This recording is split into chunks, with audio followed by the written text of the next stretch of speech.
நேயர்கள் அனைவரையும் ஜெயா பிளஸ் தொலைக்காட்சியினுடைய ஏன் என்ற கேள்வி விவாத நிகழ்ச்சிக்காக நான் உங்களை அனைவரையும் வரவேற்கிறேன். இன்றைக்கு நாம் பேசப்போகிற மிக முக்கிய தலைப்பு தொடரும் இஸ்ரேல் ஹிஸ்புல்லா மோதல். அமெரிக்கா ஈரான் அமைதி பேச்சு ரத்தானத காரணம் என்ன, திரும்புமா அமைதி, அடுத்தது என்ன, இப்படி நிறைய கேள்விகள் இருக்கின்றது. கடந்த பல தசாப்தங்களாக இருந்த பகை உணர்வு போராக மாறி இன்று 115 நாட்களை நெருங்கக்கூடிய ஒரு சூழல். வெண்ணெய் திரண்டு வருகிற நேரத்தில் தாலி உடைந்த கதையாக இப்பொழுது இந்த அக்ரிமெண்ட் ஜெனீவாவில் வானத்திற்கும் பூமிக்கும் இடையிலே தொங்கிக் கொண்டிருக்கிறதா? முதலாவது கேள்வி. ஹிஸ்புல்லா போன்ற தனித்துவமான ஒரு பெரிய ஆர்மி ஹசன் நசுருல்லா என்கின்றவருடைய தலைமையில் பெரும் அச்சுறுத்தலை ஏற்படுத்திய நேரத்தில் ஹிஸ்புல்லாவுடைய சீரிய தலைவர்கள் பலர் கொலை செய்யப்பட்டார்கள் இஸ்ரேலுடைய வெடிகுண்டு தாக்குதலின் மூலம்.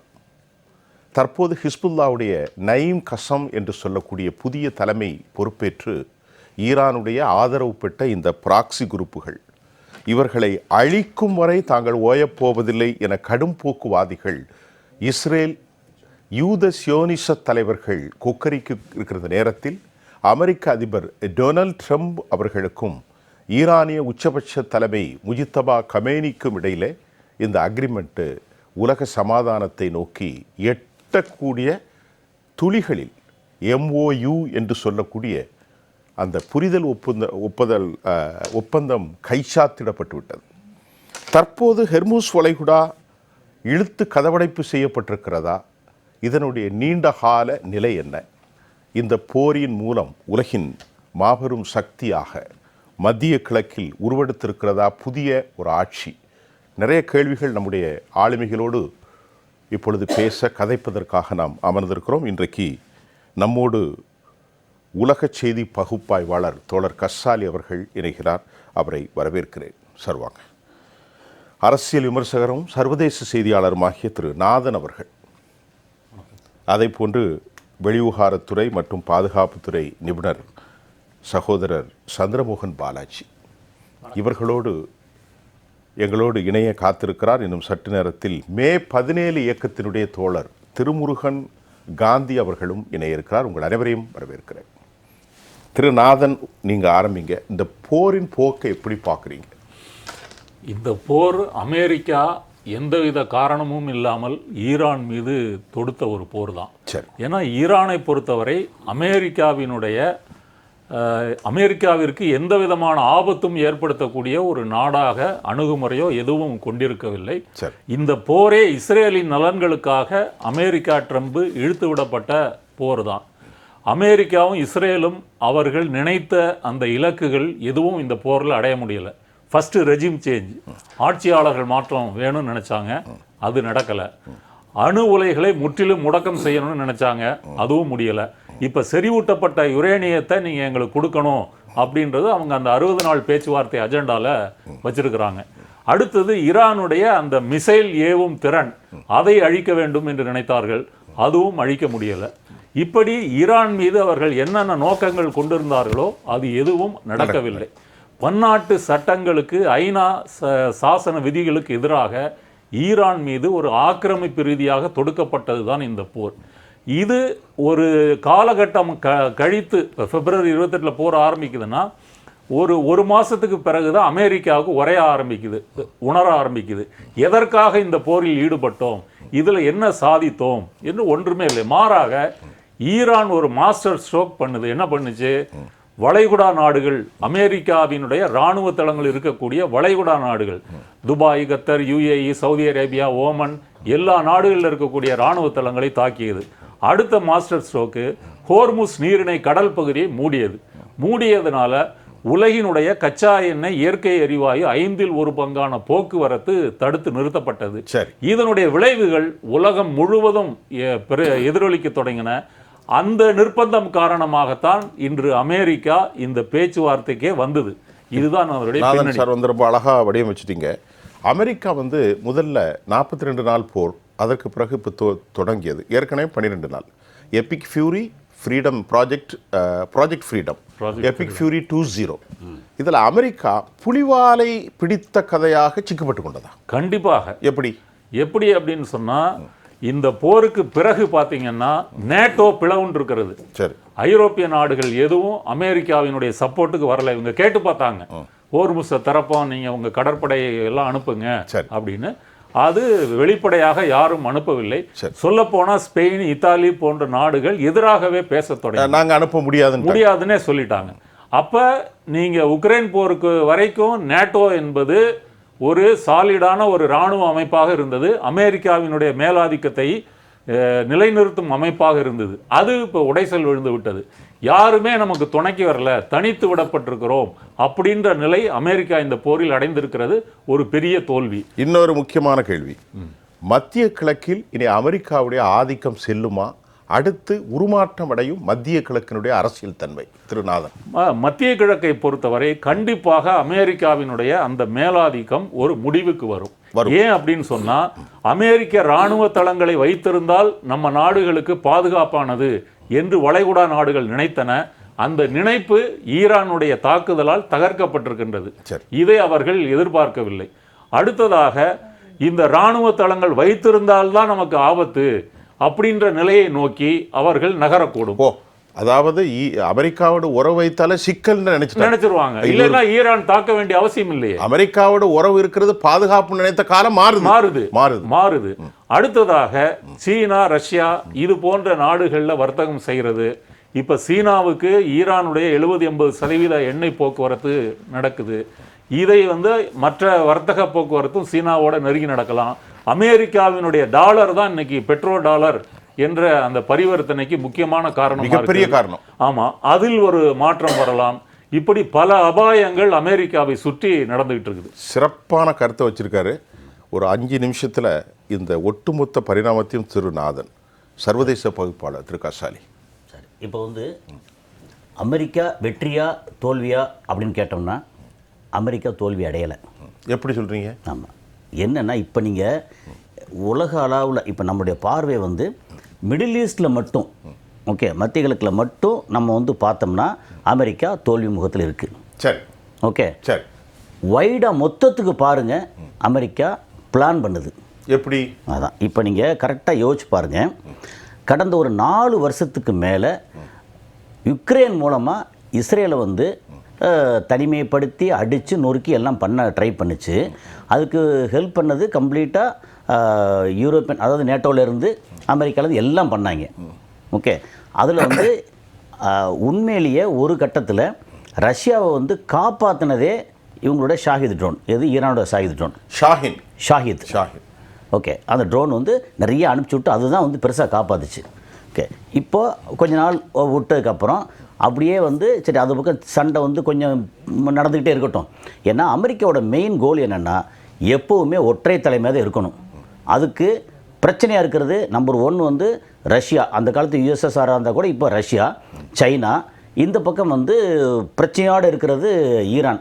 கட்டுப்பட மாட்டாங்க அப்படிங்கிற ஒரு விஷயத்தை இப்போ ஈரான் கையில் எடுப்போம் அப்படின்னு ஆரம்பித்தது. ஆனால் என்னென்னா அவங்களுடைய மிஸ்டேக் என்ன ஆகி போச்சுன்னா, ஈரான் இவ்வளோ பெரிய வல்லமையாக இருக்கும் அப்படின்னு அவங்களுடைய அந்த சிஏவாக இருக்கட்டும், மொசாடாக இருக்கட்டும், அவங்களால கூட கணிக்க முடியலை. தவறுதில்லை, முடியலை. அந்த மாதிரி ஆயிடுச்சா.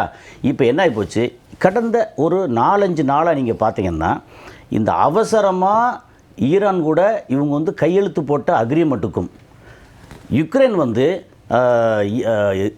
ரஷ்யாவை போட்டு அடிக்கும் நீங்கள் கனெக்ட் பண்ணி பாருங்கள், கரெக்டாக புரியும். இப்போ என்னென்னா, முதல்ல ரஷ்யாவை டவுன் பண்ணுறதுக்கு எல்லா வேலையும் பார்த்தாங்க. அது ரஷ்யா திரும்ப எல்லோரும் சப்போர்ட் பண்ணிட்டு இருக்காங்களா. இப்போ சப்போர்ட்டை கட் பண்ணணும் அப்படின்னா இவங்களோட ஒப்பந்தம் போட்டு நாங்கள் உங்களோட எந்த பிரச்சனையும் இல்லாமல் அப்படின்னு சொல்லி ஈரானோட நெருக்கமாக வர்ற மாதிரி இங்கே காமிச்சு ஈரான் கையை கட்டி போட்டுட்டு அந்த பக்கம் அடிக்கிறாங்க. இப்போது இன்றைக்கி ரஷ்யாவுக்கு சப்போர்ட் இல்லை. அப்போ என்னென்னா, இப்போ இங்கே கொஞ்ச நாள் அடிக்க வேண்டியது, அதுக்கப்புறம் ரஷ்யாவை கொஞ்சம் அமைதியை விட்டுட்டு ரஷ்யாவை அடிக்க வேண்டியது, அதுக்கப்புறம் ரஷ்யா அடித்து கொஞ்சம் அவங்க இறங்கினதுக்கப்புறம் இந்த ஒப்பந்தம் இருக்குல்ல, இந்த ஒப்பந்தம் போட்டபடி கரெக்டாக நடப்பாங்க அப்படின்னு சொல்லி ட்ரம்ப்பு பேசினார், பண்ணார். இவர் கரெக்டாக நடப்பாருன்னு யாராவது உறுதி சொல்ல முடியுமா? உறுதி சொல்ல முடியாது. அதனால் இதெல்லாம் வந்து அமெரிக்காவோட ஒரு விளையாட்டு, ராஜதந்திர விளையாட்டு இது பண்ணுறாங்க. சந்திரமோகன் பாலாஜி, இந்த இன்டர்நேஷ்னல் கிரைஸ் இது வந்து உலக சர்வதேச அனர்த்தம். இப்போ 2 ஆளுமைகள் சொன்னாங்க, நீங்கள் ஒரு பாதுகாப்புத்துறை நிபுணர், இதை எப்படி நீங்கள் அசஸ் பண்ணுறீங்க? எப்படி மாதிரி ஒரு சூழல் இதில் என்ன அசஸ்மெண்ட்னா சார், ஃபர்ஸ்ட் ஆஃப் ஆல் நீங்கள் வந்து சார் சொன்ன மாதிரி ஈரானுடைய ரெஜிம் சேஞ்ச் கொண்டு வரணும்னு யூஎஸ் நினச்சாங்க. அவங்களுடைய அல்டிமேட்டாக தான். பட் ஆனால் அது முடியாது இப்போதைக்கு. இம்பாசிபிள். இல்லை, இம்பாசிபிள்ங்கிறது எதுவுமே கிடையாது. பட் இப்போதைக்கு அது அவங்களுடைய ப்ரையாரிட்டி கிடையாது. ரைட். ஓகேவா? ஏன் அதுக்கான காரணம் என்ன அப்படின்னு கேட்டிங்கன்னா, அதுக்கு முதல் காரணம் வந்து பார்த்தீங்கன்னாக்கா யூஎஸில் இருக்கிற டொமஸ்டிக் ப்ரெஷர் இப்போ அதிகமாகிடுது. இந்த ரிப்பப்ளிகன் பார்ட்டி கூட, not even the Democratic party. இதில் வந்து ரொம்ப பார்க்க வேண்டியது விஷயம் என்னென்னா, இதில் வந்து இந்த டெமோக்ராட்டிக் பார்ட்டி இன்னி வரைக்கும் அவங்க வாய்ஸை இன்னும் ரைஸ் பண்ணாங்கிறது எனக்கு ஒரு கொஸ்டினபுளாக திங்காக இருக்குது. இல்லை, ஓட்டே மாற்றி போட்டிருக்காங்களே, 5 ஓட்டு 4 ஓட்டு. 5 ஓட்டு 4 ஓட்டு போட்டிருக்காங்க. பட் ஆனால் அவங்களுடைய பிரசிடென்ட்ஸ்லாம் பார்த்தீங்கன்னாக்கா ஒபாமா இருந்திருக்காங்க, ஜோ பைடன் இப்போதைக்கு இருந்திருக்காங்க. இப்போ அவங்க ஏன் வந்து இதை வந்து ரொம்ப தீவிரமாக கொண்டு போகலங்கிறது மேபி. நீங்கள் யாரை சொல்றீங்க? டெமோக்ராட்டை சொல்றீங்க? Democratic party, democratic, Republican. அவங்க ஏன் கொண்டு வரலங்கிறது முதல்ல ஒரு கொஸ்டின். ஸோ ஏன்னா இன்டர்னலி ஏன் அவங்க வந்து யூஎஸ் வந்து இப்போ வந்து பின்வாங்குறாங்கன்னா, அவங்க இன்டர்னல் ப்ரெஷர் அதிகமாகிடுது. ஈவன் ரிப்பப்ளிகன் பார்ட்டியில் கூட அதிகமாகிடுது. Not even the Democratic party, Republican party. ரெண்டாவது பார்த்தீங்கன்னாக்கா ட்ரம்ப்புடைய இந்த அணுகுமுறை வந்து பார்த்தீங்கன்னாக்கா உலக அளவில் வந்து அமெரிக்காவுக்கு எதிராக ஒரு சூழ்நிலை ஏற்படுத்த வேண்டிய ஒரு நிலைமை வந்து விட்டது. மூணாவது ஒரு விஷயம் என்னென்றால், சக்தி வாய்ந்தவனுக்கு புத்தி உண்டு, புத்தி வாய்ந்தவனுக்கு சக்தி உண்டு. புரியுங்களா? இங்கிலீஷில் சொல்லப்போனால் strength and wisdom are not opposing values. கண்டிப்பாக. இப்போ ஒரு ஈரான் வந்து ஒரு சிறிய நாடு, அது ஒன்றும் பெரிய ஒரு வல்லரசோ கிடையாது. இந்த மாதிரி ஒரு நாட்டுக்கிட்ட போய் நீங்கள் வந்து ஒரு தாக்குதல் நடத்தி நீங்கள் வந்து பீஸ் ட்ரீட்டி ஃபைன் பண்ணுறீங்கன்னா, இப்போ சைனா மாதிரி மிச்ச நாடுகள்கிட்ட அக்ரெஷன் பண்ணும்போது யூஎஸ் எப்படி நடந்துக்கிறோங்கிற கொஷின் வருது. இப்போ ட்ரம்ப் என்ன சொல்கிறாருன்னா, அவர் ரொம்ப அசர்ட்டிவ் பர்சன், வெனிசுலா அதிபரை கடத்தினார், தன்னை ஒரு அசர்ட்டிவ் பர்சனாக காமிச்சுட்டார். பட் ஆனால் அசர்ட்டிவ்ங்கிறது ரியாலிட்டியில் இல்லையே. ஆன் கிரவுண்டு பார்த்தீங்கன்னாக்கா என்ன இருக்குது, அதுதான் வாட் மேட்டர்ஸ் இஸ். நீங்கள் வந்து ஒருத்தன் வந்து பெரிய இதை காட்டுறதை விட அவன் என்ன அப்படிங்கிறது இன் ரியாலிட்டி என்ன பண்ணுறான் அப்படிங்கிறதான விஷயம். அதுதான் இங்கே வந்து கொஷினபுளாக இருக்குது. ஏன் கொஷினபுளாக இருக்குன்னாக்கா, அதை வந்து சரியாக அவங்க அணுகுமுறை பண்ணலைங்கிறதான உண்மை. அவங்க ஈரானை வந்து சரியாக வந்து அவங்க வந்து என்ன சொல்கிறது அப்படின்னு கேட்டால், ஈரானுடைய விஷயத்தில் அமெரிக்கா தவறு விட்டதுக்கு காரணம் என்ன? மேஜர் காரணம் என்னன்னா, அவங்க அலைஸை கொண்டு போய் அவங்க வந்து நேட்டோவோட ட்ரூப்ஸ் கிடையாது, இஸ்ரேலை ஒன்றே அட்டாக் பண்ண விட்டாங்க. இதனால் ஈரான், ரஷ்யா, சைனா போன்ற நாடுகள் அவருக்கு ஆதரவாக இருந்தாங்களே, அதோடைய விளைவுகள் தான் இது. அதோடைய விளைவுகள் தான் இன்றைக்கி அமெரிக்காவுடைய நிலைமைக்கு காரணம். இன்றைக்கி வந்து போன வருஷம் வந்து ஆப்ரேஷன் சிந்துரும் போது ட்ரம்ப் வந்து மோதிக்கிட்ட பேசினவுடைய லாவணியே வேறு மாதிரி இருந்தது. இன்றைக்கி வந்து மோடி அவர்கள்கிட்ட, நமது பிரதமர்கிட்ட பேச G7 சமிட் போது பேச வேண்டிய லாவணியே வேறு மாதிரி இருக்குது. அரே சாப் மோடிஜிங்கர். அப்போ ஸ்ருதியே மாறுது. சுதி மாறுது. ஸ்ருதி ஏன் மாறுதுன்னா சுதி மாறுது. ஸ்ருதி ஏன் மாறிடுதுனாக்கா, ஒன்று சொல்லுவாங்களே, சட்டியில் இருந்தால் தான் ஆப்பையில் வருங்கிற மாதிரி அமெரிக்கா வந்து என்னங்கிறத காட்டணுங்கிறதுக்கு வந்து ஒரு பாலாஜி ஒரு முக்கியமான கேள்வி. நீங்க பாதுகாப்புத்துறை நிபுணர், அமெரிக்காவுடைய இருக்கக்கூடிய வல்லமை வாய்ந்த எஃப் சீரியஸ் ஃபிளைட், அமெரிக்காவிட்டு இருக்க USS Hari Truman, USS Abraham, நீங்க இந்த செக்டர் விட்டுருங்க, அமெரிக்காவுடைய எலக்ட்ரானிக்ஸ் வார்ஃபேர், அமெரிக்காவுடைய ஏர் டிஃபென்ஸ் சிஸ்டம், அமெரிக்காவுடைய ஜாமர் சிஸ்டம், அமெரிக்காவுடைய டிஃபென்ஸ் எல்லாமே ஒன்றுமே நம்ம குறைச்சி மதிப்பிட முடியாது. இந்த இடத்துல ஒரு $35,000 ஒரு ஷாஹினை வச்சு அடிச்சு நொறுக்கியிருக்காங்களே, இது என்ன காரணம்? இதுக்கு என்ன காரணம்னா, மேஜர் ஒரு ஃபேக்டர் இருக்குது சார். அதாவது ஒரு விஷயம் தெரிஞ்சுக்கோங்க, உலகத்திலே மிக மிக சக்தி வாய்ந்த ஒரு மிலிட்ரி எக்யூப்மெண்ட்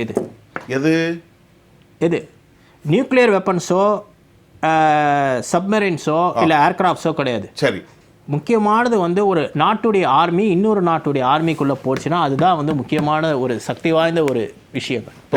அதுக்கு ஒரு சின்ன ஒரு உதாரணம் சொல்ல வரேன். இந்த கோல்டு வாரில் பார்த்தீங்கன்னாக்கா சோவியத் யூனியன் விட அமெரிக்காவே இருந்தது. இன்றைக்கி சோவியத் யூனியன் கிட்ட வந்து இருந்த அத்தனை வெப்பன்ஸும் இன்னைக்கு கிட்டத்தட்ட ரஷ்யாவில்கிட்ட இருக்குது. ஆனால் ரஷ்யாவை ஏன் மதிக்க மாட்டேங்கிறாங்க? ரஷ்யா உடஞ்சி போச்சு. அந்த ரஷ்யானுடைய ரெட் ஆர்மி வந்து ஈஸ்டர்ன் யூரோப்பில் இருந்திருக்கு. அது இல்லாதனால தான் இன்றைக்கி ரஷ்யாவுடைய பிரச்சனைக்கு காரணம். அந்த மிலிட்ரி எக்கனாமிக் காம்ப்ளெக்ஸ் இருக்குது பார்த்தீங்களா, அதை நான் பார்த்து தான் ஒரு நாட்டு. இப்போ சைனானா பிஎல்ஏ, இப்போ அடுத்த வருஷம் சைனாவோட சென்டினரி பிஎல்ஏவோட சென்டினரி இருக்குது. ஸோ நம்மக்கிட்ட அமெரிக்காவுடைய பிரச்சனை என்னென்னா, அமெரிக்கா வந்து சோல்ஜர்ஸ் வந்து ஃபுட் ஆன் கிரவுண்ட் இருக்கணும். அந்த ஃபுட் ஆன் கிரவுண்ட் இல்லாத போது எப்படி யாரை பார்த்து அவங்க வந்து பேசுவாங்க இல்லைங்களா? அதுதான் வந்து ஒரு மேஜர் ஃப்ளா. நீங்கள் வந்து பார்த்தீங்கன்னாக்கா, நான் வந்து XY = Z அப்படிங்கிறத கொண்டு வர முடியாது. There should be a logical and rational thing இல்லைங்களா? நீங்கள் லாஜிக்கல் திங் ரேஷனல் திங்னு பேசும்போது அதுதான் லாஜிக்கல் ரேஷனல் திங். இப்போ பார்த்தீங்கன்னா அமெரிக்காவோட மிகப்பெரிய ஒரு பிரச்சனை என்னன்னா, ஈரானில் வந்து அவங்களால ட்ரூப்ஸ் ஆன் கிரவுண்ட் கொண்டு வர முடியல. அதனால தான் அவங்க தோல்வியை சந்திச்சிருக்காங்க இல்லைங்களா? இந்த காரணத்துக்கு எதுக்கான தோல்வினா, தோல்விக்கான ரீசன் இதுதான். இந்த ரீசனை வந்து புரிஞ்சுக்காமல் நீங்கள் வந்து வேறு சில இஷ்யூஸை பற்றி பேசுகிறீங்க. அதுக்கு அமெரிக்காவுடைய எக்கனாமிக் இது வந்து சஸ்டைனபிலிட்டி கிடையாது. அவங்க ஆப்கானிஸ்தானில் இருந்தாங்க. அப்போ இதுக்கு வெப்பனைசேஷன் ஒரு காரணம் அல்ல. வெப்பனைசேஷன் நீங்கள் உலகத்தில் எல்லா வெப்பன்ஸும் இருக்கலாம் சார். பட் ஆனால் யார் வந்து வாரம் ஆரம்பிக்கிறது? வெப்பன்ஸை வாரம் ஆரம்பிக்கிறாங்க. மனிதன் தானே வாரம் ஆரம்பிக்கிறான். மனிதன் தானே பீஸ் ட்ரீட்டி யார் வெப்பன்ஸாக பண்ணுறாங்க? இல்லை வந்து வீடியோ கான்ஃபரன்சிங்கில் பண்ணுறாங்க. 13,000 நிலைகளில் குண்டுகளை போட்டு தாக்கினோம். கடைசியா அமெரிக்காவுடைய சாப்பர் 2 துண்டா போயிட்டு அப்பாச்சி அவங்க சாப்டர் 2 துண்டியா எல்லாமே காலி செஞ்சுட்டாங்க. ஒண்ணுல F-35, F-16, ராப்டார், F-18 எல்லாமே அவுட். கிட்டத்தட்ட எல்லாம் அவுட்டாக இருக்கலாம் சார். அவங்க கிட்ட ஒரு மிகப்பெரிய பிரச்சனை என்னென்னா, அமெரிக்கா கிட்ட அவங்களுடைய US ட்ரூப்ஸ் வந்து ஆன் கிரவுண்டு அவங்களால கொண்டு வர முடியல. US ட்ரூப்ஸ் ஆன் கிரவுண்டு கொண்டு வந்தால் தான் அவங்க வெற்றி. அவங்களுடைய வெற்றி அது இல்லாத போது அவங்க வந்து இந்த மாதிரி பீஸ் நெகோசியேஷன் ட்ரிப்பில் போய் இறங்குறதுக்கு தான் வாய்ப்பு. இது வந்து ஆக்சுவலாக பார்த்தீங்கன்னாக்கா இது வந்து ஒரு நல்ல ஒரு உதாரணம். அதாவது வீரன் வந்து பார்த்தீங்கன்னாக்கா விவேகமாகவும் இருக்கணும். சும்மா நான் வந்து ஒரு இதில் சொல்லுவாங்களே வந்து பார்த்தீங்கன்னாக்கா, நான் வந்து பெரிய தடாலடியாக செய்கிறேங்கிற மாதிரி ட்ரம்ப்போடைய நடவடிக்கை இருந்திருக்கு. பட் ஆனால் ஆன் கிரவுண்டு எதுவுமே இல்லையே. சரி திரு நாதன், இந்த விஷயத்தில் weapon similarities in between 2 Nations. ஆனால் சார் என்ன சொல்கிறாங்க, அதை தாண்டி வேற காரணத்தை சொல்கிறாங்க. நீங்கள் எப்படி பார்க்குறீங்க அந்த கிரவுண்ட் ஆப்ரேஷன் இருக்கு இல்லையா? Ground operation, yes. அதை பொறுத்தவரை அமெரிக்காவிற்கு வியட்நாம், ஈராக், ஆப்கானிஸ்தான் 3 நாடுகளிலுமே தோல்வி தான். So they got lot of bitterness experience. Yes. Exactly. Yes. அதன் பிறகு இப்போ மாடர்ன் வார்ஃபேர் அப்படின்றது இராணுவத்தை நேரடியாக தரையில் இறக்கி சண்டை செய்வது அல்ல. சரி, நீங்கள் உட்கார்ந்த இடத்துல இருந்தே பொத்தானே அனுப்பணும். ஆமாம், பொத்தான அழுத்தியே ஒரு நாட்டை வந்து அழிக்க முடியும். இப்போ ஈரான் கூட அப்படி தானே போரிடுது. இஸ்ரேலுக்கோ வளைகுடா நாடுகளுக்கோ அவங்க ஏவுகணைகள், ட்ரோன்ஸ் தான் எல்லாமே அப்படி அனுப்புகிறாங்க. ரெண்டாவது, ஈரானுடைய அந்த இயற்கை அமைப்பு இருக்கு இல்லையா, அதனுடைய மேற்கு வடக்கு பகுதிகள் மலைத்தொடராக இருக்கட்டும், பாலைவனங்களாக இருக்கட்டும், இவங்க வந்து நேரடியாக துருப்புகளை இறக்குனாங்கன்னா ஒரு டிராப்பில் இறக்குன மாதிரி ஆயிரும். சரி, அடுத்தபடியாக ஈரானுடைய தெற்கு பகுதி துறைமுகங்கள்லாம் இருக்கக்கூடிய அந்த பாரசீக வளைகுடா இருக்கு இல்லையா, அந்த தெற்கு பகுதியில் இறங்கி நம்ம ஹோர்முஸை திறக்கலான்னு கூட அவங்க ஒரு முறை யோசிச்சாங்க. பட் அதுவும் இராணுவ ரீதியில் சாத்தியமில்லை. அங்கே போனீங்கன்னா IRGC-ட்ட மாட்டிக்குவீங்க. அதனால பல விதங்களில் யோசித்து விட்டு அமெரிக்கா அதற்கு வந்து தயாராக இல்லை. மீன் டைம் ஈரான் என்ன செஞ்சதுன்னா, ஈராக்கை அமெரிக்கா போர் தொடுத்த போதும் சரி, ஆப்கானிஸ்தான் போர் தொடுத்த போதும் சரி, அதில் பாடங்களை கற்றுக்கிட்டு நமக்கு இந்த மாதிரி ஒரு தாக்குதல் எப்போ வேணால் வரலாம், வந்தால் நம்ம நாட்டினுடைய தலைமையை எப்படி தக்க வைப்பது, அதுக்கு தான் அந்த மொசைக் நெட்வொர்க்குன்னு சொல்கிறாங்க இல்லையா. அதாவது ஒரு தளபதி கொல்லப்பட்டார் அப்படின்னு சொன்னால் அதுக்கு 4 ஆல்டர்னேட்டிவ் தளபதிகள் இருப்பாங்க. அதே போல் அரசியல் தலைமைக்கும் இருப்பாங்க. அடுத்தபடியாக ஈரானுடைய 32 மாகாணங்கள், தெஹ்ரான் உள்ளிட்டு அந்த 32 மாகாணங்களும் சென்ட்ரல் கமாண்ட்லேருந்து உத்தரவு வரலை அப்படின்னு சொன்னால் அவங்களே யோசித்து ட்ரோன்ஸையோ ஏவுகணைகளையோ இஸ்ரேலுக்கோ வளைகுடா நாடுகளுக்கோ அனுப்பலாம். இந்த உத்தி இருக்கு இல்லையா, இது ஈராக் போரிலிருந்து ஈரான் சுயமாக உருவாக்கி கொண்டது. அவங்க 31 ஸ்டேட்லேயும் தனித்துவமாக எங்கிறாங்க. ஆமாம், சுயாதீனமாக எங்கிறாங்க. ஏன் அப்படின்னு சொன்னால், சென்ட்ரல் இப்போ ஈராக்ல வந்து சென்ட்ரல் கமாண்ட் விழுந்துருச்சு, சலாம் ஹுசேன் பிடிபட்டாரு, முடிஞ்சு போச்சு. சென்காம் டவுன் அவுட். இங்க அப்படி இல்லை. அப்படி நமக்கு வரக்கூடாது என்பதற்காக இந்த உத்தியை அவர்கள் முன்னாடியே உருவாக்கி வச்சிருக்கிறாங்க. சொல்லி முடியுங்க. ஆமா, அதனால அந்த வகையிலையும் ஈரான் வந்து ஒரு மேலாதிக்கம் செய்கிறது. அவங்க இராணுவ ரீதியாக அழிக்க முடியல. ஒரு இடம் போனாலும் இன்னொரு இடத்துல வந்து தாக்குறாங்க. சரி, அப்படின்னா அந்த 31 ப்ராவின்ஸ்லயும் தனித்துவமான சுயாதீன அதிகாரம் வழங்கப்பட்டது. ஆமா, உச்சபட்ச தலைவர் ஆயத்துல்லா கமேனி இறந்து போன பிறகும் ஈரான் வீழவில்லை. அதான் அரசியல், மதம், இராணுவம் 3 நிலைகளுமே வந்து கிட்டத்தட்ட 4 ஆல்டர்னேட்டிவ் உருவாக்கி வச்சிருக்கிறாங்க. ஒருத்தர் இல்லைன்னா அடுத்தவர் இல்லைன்னா அடுத்தவர். இந்த உத்தி வந்து ஈரானுக்கு கை கொடுத்துருக்கிறது. அதனால தான் அங்கே ரிஜிம் சேஞ்சோ எதுவோ வரல, இராணுவத்தை முடக்க முடியவில்லை. இப்போ ஒரு முக்கியமான கேள்வி, வியட்நாம் போர், ஈராக்கின் போர், சிரியாவின் போர், ஆப்கான், அது மட்டும் இல்லாமல் ஆப்கானில் 18 வருஷம் போர், தற்போது ஈரான் போர், எல்லா போரிலுமே அமெரிக்கா தோல்வியை தான் சந்தித்திருக்கு. கண்டிப்பா. இதை எப்படி பார்க்குறீங்க? ஏன் தோல்வி அடைஞ்சிருக்காங்க அப்படின்னு சொன்னா, இந்த வியட்நாம் வந்து ஒரு தனி இஷ்யூஸ். அது 68 பழைய விஷயம் இருந்தாலும் அங்கே வந்து வியட்நாமிய மக்கள் ஒரு அமெரிக்க ஏகாதிபத்தியத்துக்கு எதிராக போராடுற முறையில் அமெரிக்கா 5 லட்சம் துருப்புகள், அவங்களுடைய விமானந்தாங்கி கப்பல் எல்லாத்தையும் அங்கே கொண்டு போய் நிறுத்தினா கூட ஒரு சாதாரண 303 துப்பாக்கியை வைத்துக்கொண்டு அந்த வியட்காங் கொரில்லாக்கள் அமெரிக்காவை வீழ்த்தினார்கள். ஈராக்கை பொறுத்த வரைக்கும் சதாம் ஹுசேனை வீழ்த்திட்டாங்க, சென்ட்ரல் கமாண்டை வீழ்த்திட்டாங்க, இராணுவ ரீதியாக வீழ்த்திட்டாங்க. ஆனால் அங்கே ஆல்டர்னேட்டிவாக ஒரு ஸ்ட்ராங்கான அரசை உருவாக்க முடியவில்லை. அந்த இடத்தை பயன்படுத்தி கொண்டு தான் ISIS உருவாகி வருகிறது. அடுத்தது ஈராக்கில் வந்து பல குழுக்கள், அவங்களுக்குள்ள மோதல், தற்கொலைப்படை தாக்குதல் இப்படின்னு சொல்லி அமெரிக்காவுக்கு நிறைய சிக்கலை உருவாக்கிச்சு. நாதன், நீங்கள் விட்டதை தொடர்ந்து முடிங்க. அதே போல் ஆப்கான், ஈராக் ரெண்டுலேயுமே, ஈராக்கில் தான் பேசிகிட்டு இருந்தோம், ISIS போன்று உருவாச்சு. நிறைய தற்கொலை தாக்குதல், அங்கே இருக்கிற ஷியா சன்னி இப்படி ஒரு மோதல். ஆப்கானிஸ்தானை பொறுத்தவரை தாலிபானை அவர்களால் ஒழிக்க முடியவில்லை. அங்கே போனது வந்து பின்லேடனை வைத்து தான் தாக்குதல் தொடக்கப்பட்டது. பின்லேடனை எல்லாம் அழித்தாலும் கூட தாலிபான்களுடைய நெட்வொர்க்கையும் அவங்களுடைய ஆப்கான் மக்கள்கிட்ட இருந்த செல்வாக்கையும் இவர்களால் அழிக்க முடியவில்லை. அதுவும் ஒரு பெரிய தோல்வி தான். இப்போ ஈரானை பொறுத்தவரை ஒரு குறுகிய காலத்திலேயே அமெரிக்கா உணர்ந்து விட்டது.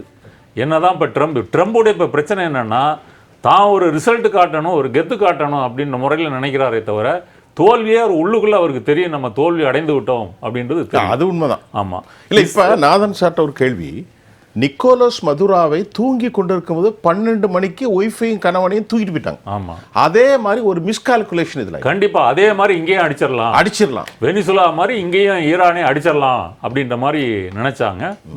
இஸ்ரேலும் சேர்ந்து கொண்டு அடித்தும் கூட அது முடியலை. இப்போ இஸ்ரேல் இந்த பேச்சுவார்த்தைக்கு முட்டுக்கட்டையாக லெபனானில் தொடர்ந்து தாக்கிக்கிட்டு இருக்கு. இப்போ வரைக்கும் தாக்கிக்கிட்டு இருக்குது. ஆனால் விஷயம் என்னன்னா, அமெரிக்காவினுடைய உதவி இல்லாமல் கிட்டத்தட்ட ஒரு வருஷத்துக்கு $3 பில்லியன் அமெரிக்கா நிதியுதவி தருது. இஸ்ரேல் வைத்திருக்கக்கூடிய F-35, F-15 இந்த விமானங்கள் எல்லாம் அமெரிக்காட்டிருந்து போகுது. நீங்கள் 1948 இப்போ வரைக்கும் கணக்கு பண்ணீங்கன்னா கிட்டத்தட்ட $300 பில்லியன் பணவீக்கத்தெல்லாம் கணக்கில் கொண்டு பார்த்தீங்கன்னா அவ்வளவு தொகை இஸ்ரேலுக்கு அமெரிக்கா உதவி பண்ணியிருக்கு. 300 பில்லியன். எஸ், 25 லட்சம் கோடின்னு சொல்லலாம். 30 லட்சம் கோடி வைங்க. ஆமா, நம்ம பணம் தான் 97 ரூபாய் ஆயிட்டேன். ஆமா. இப்போ அப்படி இருக்கும்போது இஸ்ரேல் முற்றிலும் அமெரிக்காவினுடைய எண்ணத்திற்கு மாறாக இந்த போரை வந்து மேலும் எஸ்கலேட் செய்து போகுமா அப்படின்றது ஒரு கேள்விக்குறி. அப்படி இருங்க, சொல்லுங்க. கேள்விக்குறி. அதாவது இன்னும் இஸ்ரேல் எஸ்கலேட் பண்ணி போகுமாங்கிற கேள்விக்குறி. அமெரிக்காவை பகைத்து கொண்டு போக முடியாது. அமெரிக்கா ஒரு பிரஷர் போடுது, இதுக்கு மேல வேண்டாம். ஏன்னா உலக அளவில் பொருளாதார சிக்கல், அமெரிக்காவினுடைய உள்நாட்டிலேயே விலைவாசி உயர்வு, பணவீக்கம், எரிபொருள் விலையேற்றம் எல்லாம் நடக்குது. இவ்வளவுக்கும் ட்ரம்ப் என்ன சொல்றாரு, ஓர்முஸ்ல இருந்து எங்களுக்கு என்ன 1 லிட்டர் கூட வர்றதில்ல அப்படின்னு சொல்றாரு. சரி, அப்ப போர் நடத்த வேண்டியதானே? ஆனா அங்கேயும் விலையேற்றம் வந்துருச்சே.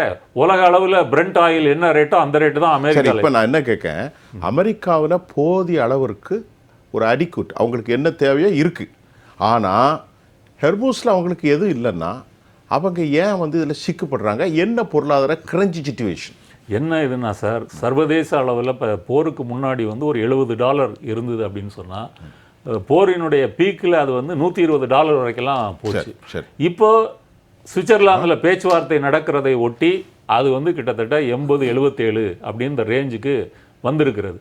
அமெரிக்காவை பொறுத்தவரை அங்கே தனியார் போக்குவரத்து அதிகம், நம்ம நாட்டை மாதிரி பப்ளிக் டிரான்ஸ்போர்ட் கிடையாது. இல்லை, அதனால வந்து பெட்ரோல் டீசல் வந்து அதிகமாக பயன்படுத்தப்படும். அது இன்டர்நேஷனல் ரேட்டு வைத்து தான் விற்கப்படுகிறது. அது அங்கே இருக்கக்கூடிய பெட்ரோல் டீசல் இந்த கச்சா எண்ணெய் நிறுவனங்களுக்கு லாபம். அடுத்தது போருக்காக ஆயுதங்கள் தயாரிச்சு வைக்கிறாங்க இல்லையா, அவங்க ஒரு டாப் 10 நிறுவனங்கள், அவங்களுக்கு லாபம். ஆனால் அந்த சுமையை தாங்குவது அமெரிக்க மக்கள். அதனால ட்ரம்போட ரேட்டிங் அமெரிக்கா மக்கள்கிட்ட வெகுவாக குறைந்திருக்கிறது. அப்படி இருங்க, நீங்கள் சொல்லுங்கள். சரி, இப்போ வந்து நீங்கள் ஓவரால் நான் பார்க்குறது எப்படின்னா, ஒரு பருந்து பார்வையில் இந்த மொத்தத்துக்கு பார்க்குறோம். நீங்கள் கடந்த ஒரு 50 வருஷமாக இல்லை 70 வருஷமாக கணக்கு வச்சுக்கோங்க. 70 வருஷமாக நீங்கள் 2ஆம் உலகப் போருக்கு அப்புறம் எப்படி அமெரிக்கா ஒரு வல்லரசாக பெருசாக உருவாச்சோ, அதுக்கு முன்னாடி வந்து ப்ரிப்பரேஷன் இருந்துச்சு, வாய்ப்பு கிடைச்சது 1945 அப்புறம் கிடைச்சது. அப்போ பெருசாக எதிர்த்து நின்னது யுஎஸ்எஸ்ஆர். இதெல்லாம் முடிஞ்சு நீங்கள் 91 எப்போ யுஎஸ்எஸ்ஆர் உடஞ்சிச்சோ அப்புறம் ஒற்றை தலைமை. அந்த ஒற்றை தலைமைக்கு எப்போவுமே த்ரெட்டாக இருந்தது யார்? அப்போ வந்து ஆப்கானிஸ்தானில் யார் ஆக்குபை பண்ணி வச்சுருந்தா? இவங்க ரஷ்யா.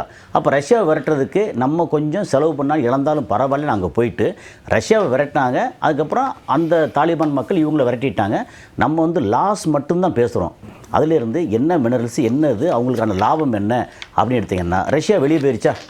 அப்போது இவங்க மேலே இருக்கக்கூடிய ஒரு பயமோ, இவங்க கையில் இருக்கக்கூடிய ஆயுத விற்பனையோ, அதை நீங்கள் கணக்கு போட்டு பார்த்தீங்கன்னா அவங்களுக்கு ஒரு பக்கம் லாஸு, இன்னொரு பக்கம் பெரிய லாபம்.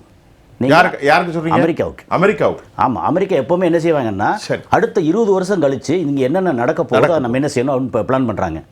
அதுக்கு மிடில் ஈஸ்டில் ஒரு வேட்டை நாய் மாதிரி வச்சுருக்கிறது வந்து இஸ்ரேல் வந்து சரியான அவங்களுக்கு தேவைப்படுற ஒரு வேட்டை நாய் அப்படி வச்சுக்கோமே. இப்போது இங்கே வந்து ஒவ்வொரு இடமா அடிக்கிறாங்க. இப்போ ஈராக்கில் வந்து அடித்தாங்க, ஈராக்கில் தோல்வின்னு சொல்கிறீங்க.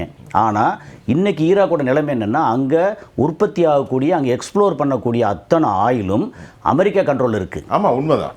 சரி, அப்போ எப்படி நஷ்டமாக இருக்கும்? அங்கே சதாம் ஹுசேனை போட்டாங்க, அடித்தாங்க, கொண்டாங்க, முடிஞ்சு போச்சு. இப்போ அவரோட கைப்பாவை வந்து அங்கே ஆட்சியில் இருக்கிறாரு, சுதேசி. அப்போ அங்கே அதாவது நம்ம வந்து இப்போ இந்தியா ஈராக்கில் எண்ணெய் வாங்குது, பேமெண்ட் எங்கே கொடுக்குது? அமெரிக்காவுக்கு கொடுக்குது. மாதம் அமெரிக்கா வந்து ஈராக்குக்கு வந்து செலவுக்கு பணம் கொடுக்குறாங்க. அப்போ அவ்வளோ பணம் அமெரிக்காவுக்கு போகுது. அமெரிக்கா வந்து ஒரு பக்கம் இன்வெஸ்ட் பண்ணுறான், அது லாஸ் இல்லை. இன்னொரு பக்கம் இப்போ வந்து உலக அளவில் பெரிய த்ரெட் என்ன வந்துருச்சு? சைனா வந்து ரொம்ப பெருசாக வந்துக்கிட்டு இருக்குது. சைனாவுக்கு சப்போர்ட் யார்? இந்த பக்கம் ஈரான், அந்த பக்கம் ரஷ்யா. இந்த ரெண்டையும் வந்து நம்ம சப்ரஸ் பண்ணி ஆகணும். அப்போது சப்ரஸ் பண்ணும்போது அங்கே இதில் வந்து தென் அமெரிக்கா பகுதியில் இருக்கக்கூடிய வெனிசுலா வந்து டைரெக்டாக சப்போர்ட் பண்ணிகிட்ருக்காங்களா, அவங்கள தூக்கியாச்சு. இப்போது அதுக்கப்புறம் லிபியா தூக்கியாச்சு. இப்போ பெரிய அளவுக்கு இருக்கிறது வந்து ரஷ்யாவும் ஈரானும். இப்போது ஈரான் வந்து ஈரான்கிட்ட தோத்துட்டான்னு ஒரு தன்மையை கொண்டு வந்து காமிச்சு விட்டு, ஈரானை எப்படி பார்த்தாலும் சப்ரஸ் பண்ணுறதுக்கு, அடிக்கிறதுக்கு எல்லா விதமான வேலையும் செய்வாங்க. அதுக்கு வந்து இஸ்ரேல் கூட சண்டை போடுற மாதிரி சண்டை போடுவாங்க. நீ ரொம்ப மோசம், உன்னால எல்லாம் ஆகி போச்சு, சண்டை போடுவாங்க. ஆனால் இது எல்லாம் ஒரு வகையான நாடகம். ஏன்னா எப்படி பார்த்தாலும் நீங்கள் ட்ரம்ப்போட வார்த்தை இருக்குல்ல, அது வந்து காற்றில் எழுதப்பட்ட வாசகம். நீங்கள் கல்லில் எழுதுறதில்ல, பேப்பர் எழுதுறதில்ல, வெறுமனே சொல்கிறதில்ல, ரெக்கார்ட் பண்ணுறதில்ல. என்ன இன்றைக்கி சொல்கிறாரோ நாளைக்கு அப்படியே மாற்றி பேசுவார். அவர் என்ன இந்த மாதிரி நாங்களே நீ போரே நடத்த மாட்டோம் அப்படின்னு சொல்லிட்டு அடுத்து குண்டா போடுவார். அப்படிங்கிற இடத்துல நீங்கள் ட்ரம்ப்பை நம்ப முடியாது. அதே மாதிரி நீங்கள் நெத்தன்யாகு இதெல்லாம் என்னத்தை பண்ணாலும் அமெரிக்காவுக்கு சாதகமாக வர்ற மாதிரி இருக்கா? அதனால் எப்படி பார்த்தாலும் இது வந்து அமெரிக்கா அது மிகப்பெரிய பிளான் பண்ணி அடுத்து இன்னும் ஒரு வருஷமோ 2 வருஷமோ அதுக்கடுத்து ரஷ்யாவை டோட்டலாக சப்ரஸ் பண்ணியாச்சு. அப்படின்னா இன்றைக்கி அடிக்கிற அடியில் வந்து ரஷ்யாவோட மாஸ்கோ பற்றி எரிஞ்சுக்கிட்டு இருக்குது. மாஸ்கோங்கிறது அது எவ்வளோ பெரிய இடம், அது ரஷ்யாங்கிறது ஒரு பெரிய பிரம்மாண்டமான நம்ம. அதாவது மாஸ்கோவுடைய நேற்று தலைப்பு என்னன்னா பிளாக் ட்ரிசில். ரிஃபைனரிஸ் வந்து ஃபுல்லாக ஃபயர் ஆகிட்டு 200 ட்ரோன்கள் மழையே கருப்பளவில் பெய்யுதுங்கிறது போப்ஸ் பத்திரிகை. 4 மிசைல் 200 ட்ரோனு போட்டு அடிச்சு அங்கே வந்து அடிச்சு அடியில் வந்து மொத்தம் மாஸ்கோவும் வந்து அமிலமழை பொழிஞ்சிட்டு இருக்கு. மழையே கருப்பாயிட்டுன்னு வைங்களேன். இப்போ இதுக்கு அவங்களுக்கு பெரிய அவமானம் இல்லையா? இப்போ எதிர்காலத்தில் என்ன ஆகும்? மாஸ்கோட்ட இருந்து அதாவது ரஷ்யாட்ட இருந்து யாரும் ஆயுதம் வாங்க மாட்டாங்க. அப்புறம் ஆயில் நமக்கு இப்போ க்ரூட் ஆயில் வர்றது இருக்கு இல்லையா, நமக்கு இந்தியாவுக்கு வந்து நிறைய சப்ளை பண்ணுறாங்களா, அது கட் ஆயிடுது. இப்போது ஹர்மோஸை வந்து பர்பஸாக எல்லாம் போட்டு க்ளோஸ் பண்ணிட்டாங்களா, இந்தியாவுக்கு பெருசாக இனி ஆயில் வராது இப்போதைக்கு. ரஷ்யாவிலேருந்து கிடையாது, ஏன்னா உள்நாட்டிலே சப்ளை இல்லை. நீங்கள் யோசிச்சு நீங்கள் டீட்டெயில் பார்த்தீங்கன்னா ரஷ்யா உள்நாட்டுக்கு ஆயில் இல்லை. அதே மாதிரி இங்கே ஈரான் பார்த்தீங்கன்னா வெளியில எல்லாம் கொடுக்குது, ஈரானுக்கு உள்ளுக்குள்ள ஆயில் சப்ளை இல்லை, ரொம்ப பிரச்சனை. இப்படி எல்லா இடமும் பிரச்சனையை கொண்டு வந்து வச்சுட்டு ஆயுதத்திலையும் ஆயில்லையும் நாங்கள் தான் என்றைக்கும் பெரிய ஆள் அப்படின்னு கொண்டு வரதுக்கு பயங்கரமான திட்டம் போடுறீங்க. நீங்கள் இப்படி ஓவராலாக யோசிச்சு பார்த்தீங்கன்னா அமெரிக்கா ஃபெயிலியர் இல்லை, அமெரிக்கா ப்ளே பண்ணுறாங்க. வேற எதுவும் சொல்ல வேண்டியிருக்கா? இல்லை பாலாஜி, இப்போ இந்த ஹெர்மூஸ் ஓப்பன் ஆன உடனே ஒரு அடிப்படைத்துவமான இந்தியனால எனக்கு ரொம்ப சந்தோஷம் இருந்துச்சு. டியூரிங் தி 2018 நம்ம வந்து ஒரு 11% அவங்ககிட்டேருந்து வாங்கியிருக்கோம். இன்றைக்கி அரபுட்டேருந்து 16லேருந்து 20, சவுதி அரேபியா, ஈராக்டேருந்து 23லேருந்து 27%. ஹெர்மூஸ் நம்முடைய உயிர் மூச்சு. It is so call the respiratory system சொல்லலாம். ஆனால் இப்போ ஏற்பட்ட தடை, ரஷ்யாவில் பிரச்சனை, இந்தியாவுக்கு என்ன விளைவுகள்? இப்போ மலாக்கா ஸ்ட்ரைட் இருக்கே நமக்கு, மலாக்கா ஸ்ட்ரைக். சரி. ஸோ அங்கேருந்து எனர்ஜி இது வருது. அதுக்கு தான் இப்போ பார்த்தீங்கன்னா வருதுனால நமக்கு இதை விட அது பெரிய லாபம் தரும். இப்போ ஆனால் அதுக்கு தான் கிரேட் நிக்கோபாரில் வந்து இதெல்லாம் பண்ணிட்டு இருக்காங்க. ஸோ அது இல்லை பிரச்சனை என்னன்னா, மலாக்கா வந்து இந்தோனேஷியா, மலேசியா அதுதானே. பட் அங்கேயே இருக்கு, ஆயில் இருக்கு, ONGC இருக்கு, ONGCயோட இது இருக்கு, ஸ்ட்ரைட். அது இப்போ மலாக்காவிலேருந்து வர்றதுக்கும் சிஎன்ஜிசியில் இப்போ அதிகமாக வருகிறது கத்தர்லேருந்து நமக்கு கிடைப்பது சௌரியம் அல்லவா? கத்தர்லேருந்து கிடைக்கிறது சோதே ஸ்டேட் ஆஃப் ஹோர்மோஸ் இருக்கு. பட் ஆனால் இந்தியாவுடைய தவிர அங்கே வேற சில பிளேயர்ஸ்லாம் இருக்காங்க, ரஷ்யா இருக்காங்க, அவங்க இருக்காங்க. சரி, இப்போ நமக்கு இந்தியாவுடைய நிலைமை என்ன? இந்தியாவோட நிலைமை என்னன்னாக்கா, இந்தியா வந்து நடுநிலை தான் பார்த்துக்கிறீங்களா. அது பொலிட்டிக்கலா. இப்போ நமக்கு இப்போ வந்து டிமாண்ட் இருக்கா? டிமாண்ட் இருக்கு. அதை எப்படி சால்வ் பண்ண போறாங்க? இப்போ வந்து பார்த்தீங்கன்னா எப்படி இந்த பீஸ் ட்ரீட்டி கொண்டு வராங்க, அதில் ஸ்டேட் ஆஃப் ஹோர்மோஸில் பார்த்தீங்கன்னாக்கா இப்போ வந்து ஓப்பன் பண்ணணும் அப்படின்னு சொல்லிட்டாங்க. யூஎஸும் சொல்லிட்டாங்க, ஈரானும் அதுக்கு ஓரளவுக்கு ஒத்துக்கிற மாதிரி தான் இருக்காங்க. ஸோ அந்த நேவல் பிளாக்கேடுங்கிறது வெளியில் வந்துடுது இல்லையா, அது நமக்கு சாதகமாக இருக்கும். இல்ல பிளாக்கேட் இப்போ இருக்குதா? என்ன existing crisis going on?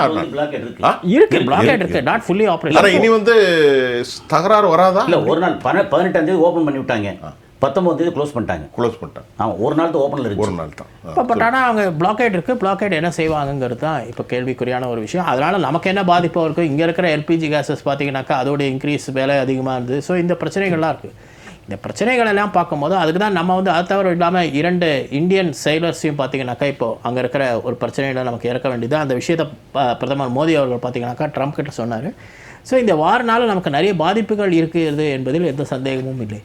So முதல்ல வந்து பார்த்தீங்கன்னாக்கா அந்த வாருக்கு என்ன காரணம், அதனால் நமக்கு என்ன பாதிப்பு, இது எல்லாமே இருக்குது. அதை தவிர நம்ம வந்து இஸ்ரேலும் நமக்கு ஒரு நல்ல நண்பனாக இருக்கிறான். இஸ்ரேல் டெக்னாலஜி நமக்கு இருந்தது. அப்படி இருந்தும் கூட இதில் வந்து ஒரு பேலன்சிங் ஆக்ட், ஒரு நுவான்ஸ்ட் அப்ரோச் இல்லாது என்பது இந்தியாவினுடைய கருத்து, இந்திய மக்களின் கருத்து, இந்திய ராஜதந்திரத்தின் கருத்து.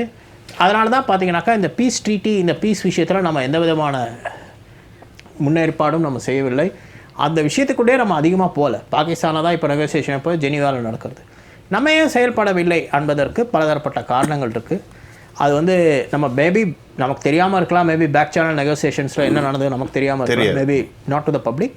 பட் ஆனால் நமக்கு வந்து ஒரு ஃபேவரபிள் டிஸ்போசிஷன் இங்கே வந்து மிடில் ஈஸ்டில் இருந்தால் அது நமக்கு நல்லது என்பது எந்த சந்தேகமும் இல்லை. அது மட்டும் இல்லாமல் என்னுடைய தனிப்பட்ட கருத்து என்னவென்றால், ஈரான் ஒரு ஸ்டேபிள் பார்ட்னராக இந்தியாவுக்கு இருந்தால் அது வந்து நமக்கு வந்து சென்ட்ரல் ஏஷியா மற்றும் பாகிஸ்தான் கவுண்டர் செய்வதற்கு நமக்கு ஒரு நல்ல ஒரு சான்சஸ் இருக்குது. அதை வந்து அமெரிக்கா வந்து சரியாக பயன்படுத்தாமல் அவர்கள் வந்து வெறும் வெஸ்ட் ஏஷியா விஷயத்தில் மட்டும் ஈரானை பார்த்தது என்பது மிகவும் ஒரு தவறான ஒரு அப்ரோச். அவங்கக்கிட்ட இந்த ஹோல் இஷ்யூவில் என்னென்னா, ஈரான் வந்து பார்த்தீங்கன்னாக்கா ஒரு சென்ட்ரல் ஏஷியாவில் ஒரு முக்கியமான ஒரு country, not only in Middle East. So central ஏஷியாவில் வந்து அமெரிக்காவோட ஃபுட்ஹோல்டு வந்து இருக்கணும் சைனாவுக்கு எதிராக அப்படிங்கிறதுக்கு வந்து அவங்க ரொம்ப இது பண்ணாங்க. இப்போ ரஷ்யா கூட பார்த்தீங்கன்னாக்கா அமெரிக்காவோட பிரசன்ஸை வந்து சென்ட்ரல் ஏஷியாவில் வச்சு பண்ணாங்க. ஒருவேளை ஈரானின் மீது இந்தியாவோட பேக் சேனல் நெகோசியேஷன்ஸ் இருந்ததுன்னா சென்ட்ரல் ஏஷியாவில் வந்து யூஎஸ்க்கு வந்து ஒரு நல்ல ஒரு ஆப்பர்ச்சுனிட்டி இருக்கும். சென்ட்ரல் ஏஷியா எனர்ஜி ரிசோர்ஸஸ் அதில் வந்து அவங்களுக்கு அதில் தான் அதோடைய இதுதான் வந்து உங்களுக்கு வந்து அந்த போர்ட் நம்ம வந்து கொண்டு வந்த ஈரானுடைய போர்ட்டை வந்து கொண்டு வந்ததுக்கு காரணமே அதில் இந்தியாவுடைய பார்ட்டிசிபேஷன்.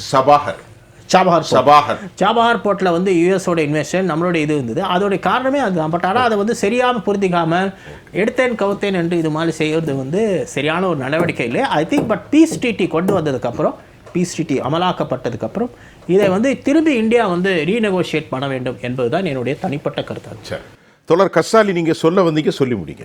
சரி, இப்போ வந்து நண்பர் பாலாஜி சொன்னார், இந்த இந்தியாவுக்கு என்ன பாதிப்புன்னு கேட்டீங்கல்ல, ரொம்ப சிம்பிளாக கடந்த ஒரு 3 மாத விஷயத்தை மட்டும் எடுத்துக்கிடுவோம். இந்தியாவுக்கு அதிகமாக குரூட் ஆயில் சம்மந்தப்பட்ட இது கொடுத்தது எது? ஒரு பக்கம் ஹர்மூஸ் வழியாக நிறையா வந்துச்சு, இன்னும் ஈராக்லேருந்து, சவுதி அரேபியாவிலேருந்து, யூஏயிலேருந்து, அதுக்கப்புறம் கொஞ்சம் இடையில கொஞ்சம் வந்து ஈரான்லேருந்து, அப்புறம் நேச்சுரல் கேஸ் வந்து இங்கே கத்தாரில் வந்தது. அப்புறம் ஒரு 1.5%, 2%, 3% அப்படின்னு இருந்த ரஷ்யாவோட ஆயில் வந்து 42% ரஷ்யா கொடுக்குற மாதிரி வந்துச்சு. ஓகே சரி. இப்போது பிரச்சனை இடையில வந்து பார்த்தா 1 மாதம் ஃப்ரீ பண்ணி விட்டாச்சு, எல்லாம் எதுவும் வாங்கிக்கவும் சொல்லியாச்சா. என்னத்தை ஃப்ரீ பண்ணி விட்டாலும் நம்ம இந்தியாவுக்கு ஒரு ஸ்டோரேஜ் கெப்பாசிட்டின்னு ஒன்று இருக்குது. ஓகே, இது வந்து எப்படின்னா எளிதில் தீப்பற்றக்கூடியது. அப்போ ஒரு பக்கம் வாங்கி நம்ம ஸ்டாண்ட் பை ரிசர்வ் பண்ணி வைக்கிறதுக்கு 2007-8களில் மன்மோகன் சிங் ஆரம்பித்து வச்சு அது ஒரு பெரிய ரிசர்வ் 3 இடத்துல இருக்குது. அது வந்து குறைஞ்சபட்சம் ஒரு 25 நாளைக்கு நம்மளுடைய தேவைக்கு வர அளவுக்கு குரூட் ஆயில், அதுக்கப்புறம் 20 நாளைக்கு 30 நாளைக்கு, அப்புறம் ரிஃபைன் பண்ணி வச்சுருப்பாங்க இல்லையா பெட்ரோல் டீசல்லாம், ஆமாம், அது வந்து அது ஆஃப்டர் ரிஃபைனரி அது வந்து ஒரு 15-20 நாளைக்கு இருக்குது. ஓவராலாக நம்ம இதில் என்ன சொல்கிறாங்க அப்படின்னா, நீங்கள் டைட்டாக ஃபுல்லாக இருந்துச்சு அப்படின்னா 60 நாளைக்கு இந்தியா சமாளிக்கும் அப்படின்னு. ஓகே, 60 நாள் சமாளிக்கிறதுல இடையில வந்து கொஞ்சம் அங்கங்கே குறைஞ்சு வருது, திரும்ப ஃபில்லப் பண்ணுறாங்க அப்படின்னு வந்ததில் நமக்கு ரஷ்யா நிறைய கொடுத்துக்கிட்டு இருந்தது. ஹர்மோஸ் வந்து கடந்த 100 நாளாக 110 நாளாக வந்து அடைபட்டு கிடந்தது. அதில் இடையில என்னத்தை வந்து பார்த்தாலும் பத்தலை. ஓகே, நமக்கு நேச்சுரல் கேஸ் இன்னும் பிரச்சனைகள் இருக்குது. இன்னும் இந்தியாவில் வந்து இன்னும் முழுசாக வந்து முடியலை இருக்குது. குரூட் ஆயில் ப்ளஸ் வந்து ரிஃபைன் பண்ணக்கூடிய பெட்ரோல் டீசல் பண்ணதுக்கப்புறம் உள்ள பெட்ரோல் டீசல் இது வந்து இப்போ வரைக்கும், அதாவது கடந்த ஒரு வாரத்துக்கு முன்னாடி வரைக்கும் நமக்கு பெரிய சப்போர்ட் பண்ணது ரஷ்யா. ஓகே, இப்போது ரஷ்யாவில் யுக்ரைன் பயங்கரமான அடி, அங்கே வந்து கிட்டத்தட்ட 6 ரிஃபைனரி அடிச்சிருக்காங்க ரஷ்யாவில். அப்போது அந்த ரஷ்யா ரிஃபைனரி அடித்ததுக்கப்புறம் அந்த ரஷ்யாவால் இந்தியாவுக்கும் சப்ளை பண்ண முடியலை, அதுக்கப்புறம் ஐரோப்பிய நாடுகளுக்கு யூரோப்புக்கும் சப்ளை பண்ண முடியலை. ரஷ்யாவோட உள்நாட்டு தேவை இருக்குல்ல அதுக்கும் பிரச்சனை. சைனாவுக்கு நிறையா கொடுத்தே ஆகணும், ஏன்னா சைனா வந்து பாதிச்சிக்க முடியாது. அப்படிங்கிற இடத்துல ரஷ்யாவோட ப்ரொடக்ஷன் இருக்குல்ல அது டிராஸ்டிக்காக குறைஞ்சிருக்கு இப்போ இன்னைக்கு.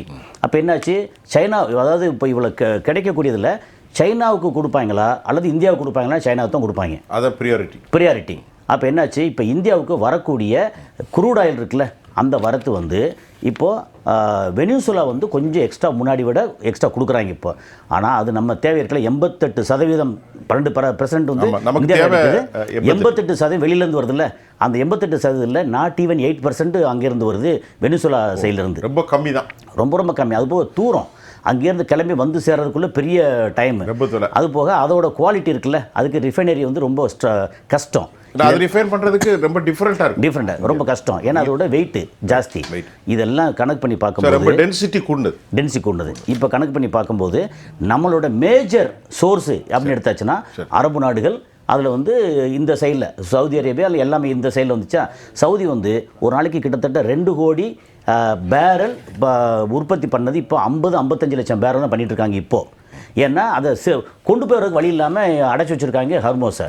அப்பப்போ வந்து பாபல் மந்திப்பும் பிரச்சனையாக இருக்குது அந்த சைடில் ரெட்சி பக்கத்தில், அதாவது ரெட்சியில் பாபல் மந்தப், இந்த பக்கம் வந்து பெர்ஷியன் கல்ஃபில் வந்து ஹர்மோஸ்.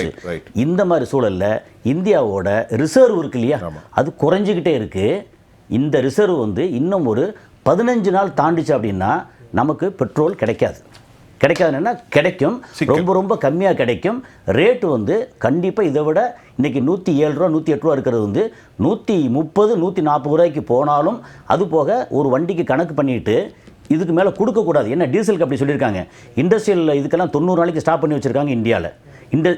இண்டஸ்ட்ரீஸுக்கு இப்போ டீசல் கொடுக்கக்கூடாதுன்னு சொல்லி. அது போக வேறு காரில் கொண்டு போய் வாங்கிட்டு போயிட்டு அங்கே எடுத்துக்கிறாங்க அப்படிங்கிறதுக்காக கார் நம்பரை போட்டுக்கிட்டு ஒரு வாரத்துக்கு 200 லிட்டர் தான் பிடிக்கணும் அப்படின்னு வேறு ரெஸ்ட்ரிக்ஷன் வந்திருக்கு. அப்போது இதுக்கப்புறம் இன்னும் வந்து பிரச்சனை என்ன, ரஷ்யா அடிபட்டதுனால நமக்கு சோர்ஸ் ஆஃப் குரூட் ஆயில் பெரிய சிக்கல். ஒரு பக்கம் அரபு நாடுலையும் கிடையாது, இன்னொரு பக்கம் ரஷ்யாலையும் கிடையாதுன்னா நம்ம பாடு அந்த இடத்துல தொங்கிட்டு இருக்கோம். இன்னும் ஒரு 20 நாளைக்கு நம்ம தாங்குவோம் இது அப்படியே தொடர்ந்துச்சுன்னா அப்படிங்கிறது தான். அதான் சார், ஒரு பேனிக் இருக்கு அமங் த சொசைட்டி, மக்களுக்கிடையே ஒரு அச்ச உணர்வு. திரு கசாலி அவர்கள் சொல்கிறார் இந்த ஹெர்மூஸுடைய பிரச்சனை தீருமா நமக்கு தெரியாது. நீங்கள் எப்படி பார்க்குறீங்க? ஹெர்மூஸை பொறுத்த வரைக்கும் அமெரிக்காவுக்கு வேறு ஆப்ஷன் இல்லை. இந்த போர் நிறுத்தம் பேச்சுவார்த்தை நடப்பது என்பது அமெரிக்காவுக்கு ஒரு நிர்பந்தமாக இருக்குது. அதனால தான் இப்போ வெளிப்படையாக நிர்பந்தம் என்பது போர் நிறுத்தி ஆகணும். ரைட். அது உலக நாடுகளுடைய பிரச்சனை, அந்த அழுத்தம், உள்நாட்டில் வரக்கூடிய பிரச்சனை, ஏற்கனவே சொன்ன மாதிரி ட்ரம்போட ரேட்டிங் வந்து குறைஞ்சிருக்கு. போருக்கு ஆதரவு அமெரிக்க மக்கள்கிட்ட இல்லை. அதே போல் பாராளுமன்ற உறுப்பினர்கள்ட்டையும் பெரும்பான்மை உறுப்பினர்கள்ட்ட இந்த போர் தேவையற்ற போர் என்ற கருத்து உருவாகிருக்குது. டெமோக்ராட்ஸ் இருக்கு, ரிபப்ளிகன் இருக்கு. நவம்பரில் எலெக்ஷன் வருது. இதையெல்லாம் பார்க்கும்போது ட்ரம்புக்கு வேற வழி இல்லை. ஆனால் இஸ்ரேல் முறுக்கி கொண்டு இதை எஸ்கலேட் பண்ணுவதற்கு முயற்சி பண்ணிக்கிட்டு தானே இருக்காங்க. ஆமாம், இப்போ வெளிப்படையாக ட்ரம்போ ஜேடி வான்ஸோ இல்லை மற்ற அமெரிக்க அதிகாரிகளோ இஸ்ரேலோ நெதன்யாகோ டிஃபென்ஸ் மினிஸ்டரை எதிர்த்து பேசுகிறாங்க. வெளிப்படையாகவே சொல்கிறாங்க இவர்கள் இதற்கு தடையாக இருக்கிறார்கள் அப்படின்னு பேச ஆரம்பிச்சிட்டாங்க. இல்லை, அமெரிக்காவுடைய போர்ட்போலியோவில் ஜேடி வான்ஸுக்கும் பீட் ஹெட்செட்டுக்கும் மைக்ரோ ரூபியோவுக்கும் ஒரு ஒரு பெரிய கிராக் இருக்கு. அது எதனால இருக்கு? அவங்க இப்போ இதில் வந்து ட்ரம்பையும் சேர்த்துக்கலாம். ட்ரம்ப் அவர் பிரசிடென்ட். ஆமாம், அவர் எந்த கதையில் எப்போ எங்கெங்கே சேர்ப்பீங்க? இல்லை, அவரும் ஒரு கிராக்கு. ரைட். அதனால வந்து இல்லை, நான் சொல்றது வேற இல்லை. கிராக் என்றால் அவர்களுக்குள்ள பிளவு சொல்றேன். ஆமாம், நான் சொல்றது டபுள் மீனிங்ல சொல்றேன். சரி. இப்போ அமெரிக்காவை பொறுத்தவரை அவர்கள் இந்த இஸ்ரேலை வந்து கட்டுக்குள்ள கொண்டு வர வேண்டிய ஒரு நிர்பந்தம் இருக்கு. ஐரோப்பிய நாடுகள் பிரஷர் போடுறாங்க, உலக நாடுகள் பிரஷர் போடுறாங்க. இப்போ கசாலி சார் சொன்ன மாதிரி கல்ஃப்ல இருந்து குரூட் ஆயில் மட்டும் இல்லை, நேச்சுரல் கேஸ். சரி. இப்போ நேச்சுரல் கேஸ் வந்தால் தான் இந்தியாவில் ஃபெர்டிலைசர் உற்பத்தி பண்ண முடியும். சரி. இப்போ ஃபெர்டிலைசர் குறுவை சாகுபடிக்கு வந்து கொடுக்கறதுக்கு நம்மள்ட்ட தட்டுப்பாடு. அதனால வந்து இது எல்லாத்தையும் கூட்டி பார்க்கும்போது அமெரிக்கா இஸ்ரேலை அடக்கித்தான் ஆக வேண்டும், வேற வழி இல்லை. இப்போ ஒபாமா காலத்தில் 2 வருஷம் பேச்சுவார்த்தை நடந்தது சார், அமெரிக்காவுக்கும் ஈரானுக்கும் 2015. அப்படி இருக்கும்போது இந்த பேச்சுவார்த்தையும் அந்த அளவுக்கு நீண்டு போகிறதுக்கு வாய்ப்பு இருக்கு. ஆனால் வந்து ஹோர்முஸை திறக்கணும், இங்கே உற்பத்தி கல்ஃப் நாடுகளில் வந்து உற்பத்தி தொடங்கணும், அது வந்து டிரான்ஸ்போர்ட் ஆரம்பிக்கணும். இந்த நிர்பந்தம் வந்து அமெரிக்காவுக்கு இருக்குது. அதனால வந்து இஸ்ரேலை எப்படியாவது வழிக்கு கொண்டு வர வேண்டிய ஒரு நிர்பந்தத்தில் ட்ரம்ப் இருக்கிறாரு. இல்லை அப்படின்னா ட்ரம்போட இமேஜ் மொத்தமாக காலி. அதனால அவர் செய்தே ஆக வேண்டும், வேற வழி இல்லை. காலத்தின் கட்டாயம். பாலாஜி, ஒரு முக்கியமான கேள்வி. அமெரிக்காவுடைய பொருளாதாரம் வார் எக்கனாமி அப்படின்னு சொல்லுவாங்க பொதுவாக. நேற்று வந்து ஒரு தனி மனிதன் 1.2 ட்ரில்லியனை வந்து நேற்று பில்லியனராக மாறிட்டார். யாரு? Elon Musk. ஸ்பேஸ் எக்ஸ் கம்பெனியோ, ஜின்பீட்டோவோ, டெஸ்லாவோ, எக்ஸ்தலமோ இப்படி ஏராளமாக வளர்ச்சி அடைந்து வந்திருக்கிறது. இந்த வளர்ச்சியை நான் பார்த்து கொண்டே இருக்கிறேன். ஒரே நாளில் 555 மில்லியன் சவுதி அரேபியாவுடைய அராம்காவுடைய பெரிய இன்வெஸ்ட்மெண்ட் ஒரே நாளில் உலகத்தில் யாருமே செய்யலை. ஸோ இப்படி வார எக்கனாமி போகாமல் இந்த மாதிரி டெக்னாலஜிக்கலாக அமெரிக்கா போகுமா, இல்லை என்றால் இன்னும் போர்கள் மத்திய கிழக்குனே செல்லுமா? எப்படி பார்க்குறீங்க? இதை எப்படி பார்க்கணும்னா, அமெரிக்காவோட வார் எக்கனாமினா அதில் வந்து கான்ட்ராக்ட்ஸ் இருக்குது பார்த்தீங்களா, இந்த வார் கான்ட்ராக்ட்ஸ் அதாவது பெனிஃபிட் ஆனவங்க இருக்காங்க. அதுக்கு தானே அவங்க வாரே கொண்டு வராங்க. அவங்க வார் பண்ணுறதுக்கு காரணமே அதே தான். பார்த்தீங்கன்னாக்கா கிரேட் டிப்ரெஷன்லேருந்து தப்பிக்கிறதுக்காக அவங்க வந்து செகண்ட் வேர்ல்டு வாரில் வந்தாங்க. அது வந்து பார்த்திங்கனாக்கா என்ன சொல்கிறது அப்படின்னு கேட்டிங்கன்னா, எப்படி அவங்க வந்து செகண்ட் வேர்ல்டு வாரில் வந்து ஒரு டிப்ரெஷன்லேருந்து one of the most advanced economy and military forces, it's very closely interlinked thing. அது வந்து எப்படி வந்து அந்த சிஸ்டம் பார்த்திங்கனாக்கா வெஸ்டர்ன் கண்ட்ரிஸோட சிஸ்டம்ஸ்லாம் பார்த்திங்கனாக்கா அவங்க எப்படி பாண்டை யூஸ் பண்ணி அவங்க வந்து வார் நடத்தினாங்க. Not only second world war, first world war, அப்புறம் பார்த்திங்கனாக்கா Napoleon Wars, even 7 years world, இந்த எல்லா 7 இயர்ஸ் வேர்ல்டு பார்த்திங்கனாக்கா அது எப்படி நடத்தினாங்க, அதில் இந்தியாவோட பார்ட்டிசிபேஷன் என்னது, இதெல்லாம் வந்து ஒரு பெரிய ஒரு concept. But fact of the matter is that அதில் வந்து பெனிஃபிட் ஆக போகிறவங்க நிறைய பேர் இருக்காங்க. Okay, so there is no doubt about that. ஈராக்கில் வார்லேயும் சரி, ஃபஸ்ட்டு ஈராக் வாரில் சரி, செகண்ட் ஈராக் வார்லேயும் சரி, அப்புறம் ஆப்கானிஸ்தான் வார்லேயும் சரி, அவங்க வாரில் அதே மாதிரி இப்போது சைனானாக்கா சைனாவுக்கு எதிராக அவங்க பிவோட் ஸ்ட்ராட்டஜி அதில் பெனிஃபிட் ஆகிறவங்க தெரியும். ஸோ இது வந்து that is not the issue. The issue is நம்மளை பொறுத்த வரைக்கும், இந்தியாவை பொறுத்த வரைக்கும் பார்க்க வேண்டிய விஷயம் என்னென்னா, நமக்கு என்ன சாதனம். That is a very realistic way of seeing. உலகத்தில் எல்லா நாடும் அப்படி தான் பார்க்குறோம். எனக்கு என்ன லாபம், எனக்கு என்ன சாதனம். ஆனால் நம்மக்கிட்ட ஒரு பெரிய பிரச்சனை என்னென்னா, நம்ம வந்து மற்றவங்களுடைய லாபத்தில் தான் நம்ம லாபமும் இருக்குன்னு நினைக்கிறோம். அது வந்து சில விஷயங்களில் அது பேசுறதுக்கான நல்லா இருக்கலாமே. இப்போ ஜியுடைய நம்ம ஜி இருக்காங்களே மோடிஜி, அவருடைய இன்டர்நேஷ்னல் நெகோசியேஷன், பைலாட்ரல் அக்ரிமெண்ட் அல்லது சர்வதேச சிந்தனை சரியாகத்தான் போகிறதா? ஆக்சுவலி நான் வந்து இதை பற்றி பேசணுன்னா ஒரு விஷயத்தை முதல்ல தெரிஞ்சுக்கணும். மோடிஜி அவர்கள் வந்து பார்த்தீங்கன்னாக்கா அவர்களுடைய பேக்ரவுண்ட்லேருந்து பார்த்தீங்கன்னா அவர் இது வரைக்கும் செஞ்சதே ஒரு பெரிய விஷயம் நான் சொல்லுவேன். இப்போ வந்து இதுக்கு முன்னாடி இருக்கிற பிரைம் மினிஸ்டர்ஸ்க்கெலாம் பார்த்தீங்கன்னா ஓரளவுக்கு இன்டர்நேஷ்னல் எக்ஸ்பீரியன்ஸ் இருந்தது. ஸ்டார்டிங் ஃப்ரம் வந்து பார்த்தீங்கன்னாக்கா நேரு, இந்திரா காந்தி, இந்திரா காந்திக்கு கூட அந்த அளவுக்கு இல்லை, நேருக்கு இருந்தது. அதுக்கப்புறம் ராஜீவ் காந்திக்கு இல்லைனா கூட அவர் வெளிநாட்டில் படித்தவர். அதே மாதிரி பார்த்தீங்கன்னாக்கா வாஜ்பாய் அவர்கள் பழுத்த எக்ஸ்பீரியன்ஸ் ஃபாரின் அஃபேர்ஸில் இருந்தது. விபி சிங்க்கு இல்லை, சந்திரசேகருக்கு இல்லை, நரசிம்மராவுக்கு இருந்தது. அதே மாதிரி அதுக்கப்புறம் வந்து பார்த்திங்கன்னா மன்மோகன் சிங் அவர்களுக்கு இருந்து. மோடிஜி அவர்களுக்கு வந்து பார்த்திங்கன்னா சீஃப் மினிஸ்டர் ஆஃப் குஜராத்தாக இருந்தால் கூட மிக அதிகமான இன்டர்நேஷ்னல் எக்ஸ்பீரியன்ஸ் இருந்திருக்கு. ஏன்னா அவர் குஜராத்துங்கிறதுனால குஜராத்திஸ் வந்து பார்த்திங்கனாக்கா உலகம் முழுக்க இருக்காங்க. அவங்களுடைய பிறப்பே பல விஷயம் அமெரிக்காவுக்கும் குஜராத்தும் தான். காஃபி குடிச்சிட்டு மார்னிங் இங்கே வந்துருவாங்க. கரெக்டு. நீங்கள் அமெரிக்காவில் பாருங்கள், குஜராத்தி கடைகள் தான் அதிகமாக. நீங்கள் நியூயார்க்கில் பாருங்கள், நியூ ஜெர்சியில் பாருங்க, எல்லா இடமும். இல்லை, நான் ஃபிஜியில் பார்த்துருக்கேன். நான் வந்து பார்த்தீங்கன்னாக்கா அது இருந்தாலும் தானே நான் ஃபிஜியில் உங்களுக்கு தெரியாதா? அது வந்து பார்த்தீங்கன்னாக்கா அது வந்து இப்போ வந்து பார்த்தீங்கன்னாக்கா இப்போ திரும்பி வந்து மோடிஜி அவர்கள் ஆஸ்திரேலியா. ஸோ அதனால் அவருடைய இன்டர்நேஷ்னல் அப்ரோச் வந்து கரெக்ட். பட் ஆனால் அதில் வந்து இன்னும் சில நுவான்ஸ்டு அப்ரோச் வந்து இன்னும் இல்லைங்கிறதா என்னுடைய. அதுக்கு வந்து பார்த்தீங்கன்னா அவருடைய டீமில் வந்து பார்த்தீங்கன்னாக்கா ஒரு ஹெவி வெயிட்ஸ் கிடையாது. சரி, ஃபார் எக்ஸாம்பிள் ஒரு பிரணாப் முகர்ஜி மாதிரி ஆள் வந்து ஒருத்தர் வந்து இருந்திருந்தாருன்னு வச்சுக்கோங்க, எதர் ஆஃப் த டாப் 3 சிசிஎஸ்ல இருந்ததான வச்சு, எக்கனாமிக்கோ இல்லை டிஃபென்ஸ்லையோ ஃபாரின் மினிஸ்ட்ரியோ, இது வந்து கம்ப்ளீட்டாக டிஃபரெண்ட். அவர் எக்ஸ்டர்னல் அஃபேர்ஸ் மினிஸ்டர் இருந்தார், இல்லை டிஃபென்ஸ் மினிஸ்டர் இருந்ததாலே டிஃபென்ஸ் மினிஸ்டர் இருந்தார். இல்லை, external affairs minister diplomat Jaishankar correct. But ஆனால் பொலிட்டிக்கல் வெயிட்டேஜுங்கிறது பார்த்தீங்கன்னாக்கா பிரணாப் முகர்ஜிக்கு அதிகமாக இருந்தது. ஸோ அந்த மாதிரி ஒருத்தர் இருந்திருந்தாருன்னா, அதே மாதிரி மன்மோகன் சிங் மாதிரி ஒருத்தர் இருந்திருந்தாருன்னா மோடியோட கேபினெட்டில் it would have been completely a different thing. ஆனால் அது இல்லாதது தான் வந்து பார்த்தீங்கன்னாக்கா அவரை தவிர மிச்சம் யாருமே வந்து அங்கே வந்து ஒரு பெரிய லெவலில் அதில் ஒரு பெரிய லேக்கிங். அது வந்து பார்த்தீங்கன்னாக்கா இப்போ வந்து இவங்களுடைய டீம் இப்போ ட்ரம்ப்பில் கூட பார்த்தீங்கன்னாக்கா அவர் ஓரளவுக்கு இப்போ சக்ஸஸ் கொண்டு வந்ததுக்கு காரணமே அவருடைய டீம் வந்து கொஞ்சம் பவராக இருக்குது. ஏன்னா அவர் சொல்கிறத நோன்னு சொல்கிறதுக்கு ஆளுங்க இருக்கா. எப்பவுமே ஒரு நல்ல தலைவன் யாருன்னா அவர் சொல்கிறத நோன்னு சொல்கிறதுக்கு அவர்கிட்ட யாராவது ஒருத்தர். இப்போ ஜேடி வான்ஸ் ஒரு நல்ல மனுஷனை எடுத்துக்கலாமா? ஜேடி வான்ஸ் எல்லாம் இப்போ நீங்கள் எதிர்த்து நிற்கிறார்ல, உண்மையாக பேசுகிறார் இல்லையா? கொலை செய்வது, ஜேடி வான்ஸுடைய வார்த்தைகளை தமிழில் சொல்கிறேன், கொலை செய்வது மட்டும் தர்மம் அல்ல, போர் தர்மம் அல்ல. ஜேடி வான்ஸ் இல்லை, அது கரெக்ட் சார். நான் தான் சார் சொல்கிறேன் சார் தானா? ரைட். அதுதான் பார்த்தீங்கன்னாக்கா இப்போ வந்து பெரிய சக்ஸஸ்ஃபுல் லீடர்ஸ்லாம் பார்த்தீங்கன்னாக்கா இப்போ வாஷிங்டன் டெமோக்ராட்டிக் இது எல்லா லீடர்ஸுமே பார்த்தீங்கன்னாக்கா அவங்களுடைய டீமில் வந்து அவங்களுக்கு எதிராக பேசுகிறதுக்கு வெயிட்டான ஆளுங்க இருப்பாங்க. அப்படி இருந்தால் தான் அவங்க பேச முடியும். அதுதான் வந்து பார்த்தீங்கன்னாக்கா ஒரு நல்ல தலைவனுக்கு ஒரு அழகு என்பதில் எந்த சந்தேகமும். சரி, இல்லை, அவர் சொன்ன 2 விஷயத்தை மட்டும்.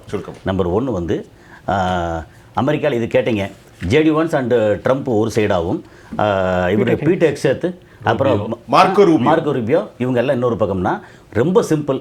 பீட்டர் சேர்த்து மார்க்கோ ரூபியோ மற்ற எல்லாமே வந்து யூதர்கள். இவங்க வந்து யூதர்கள் கிடையாது. அந்த பிரிவு வரத்தான் செய்வாங்க. ஓகே, நம்ம யூதர் மைக் பிபி அது தெரியல. ஓகே, அது அந்த குரூப். இன்னொன்று, நம்மளுடைய வெளியுறவு கொள்கை வந்து தவறாக இருக்குது. சிம்பிள். நம்முடைய அதாவது இப்போ பிப்ரவரி லாஸ்ட் வீக்கில் நம்ம பிரதமர் மோடி வந்து அங்கே இஸ்ரேலுக்கு போயிட்டு வந்து தந்தை நாடு சொன்னது இருக்கு இல்லையா, அது பெரிய அளவுக்கு எல்லாரையும் பாதிச்சிருச்சு. வெளியுறவு கொள்கை தவறாக இருக்குது. நேர்களை இன்றைக்கி நிறைய பேசியிருக்கோம். ஒரு 55 நிமிஷத்தில் உலகத்தை ஒரு முறை சுற்றி வந்திருக்கிறோம் ஜெயா பிளஸினுடைய சார்பில். இது மாதிரி ஒரு அறிவுத்தலமாக நம்முடைய தொலைக்காட்சி உள்நாட்டு விவகாரத்தையும் சார்ந்து சர்வதேசத்தையும் பேசும். அந்த அடிப்படையில் நம்மோடு கலந்து கொண்ட திரு கசாலி அவர்கள், அரசியல் விமர்சகர் நாதன், பாதுகாப்புத்துறை நிபுணர் சந்திரமோகன் பாலாஜி, உங்கள் அனைவருக்கும் நான் உளப்பூர்வன். நேயர்களே, மீண்டும் மற்றொரு களத்தில் நான் உங்களை சந்திக்கின்றேன். அதுவரை உங்கள் அனைவரிடமிருந்தும் நான் உங்கள் சுஃபியான், ஜெயா பிளஸ் தொலைக்காட்சிக்காக மீண்டும் நாளை சந்திப்போம். நன்றி.